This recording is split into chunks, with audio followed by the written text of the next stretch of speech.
ขั้นไปแล้วก็ว่ามันว่าสิไปเลยดอกกสิพาคณะกันไฟทำมาเยี่ยมเช่นหัวหน้าสำนักพระโพธิสัตว์พระแม่กวนอิมพันมือจังพระอาจารย์ถึงนี่สิละครับถ้าเทียบกันมากของศิลป์ลูกค้าเพิ่น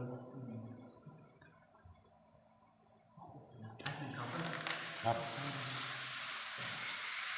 ที่ท่านนี่ก็ต้องมีแหละต้องรู้นะ ยินเขาอรุณ อย่าไปงบดีอยู่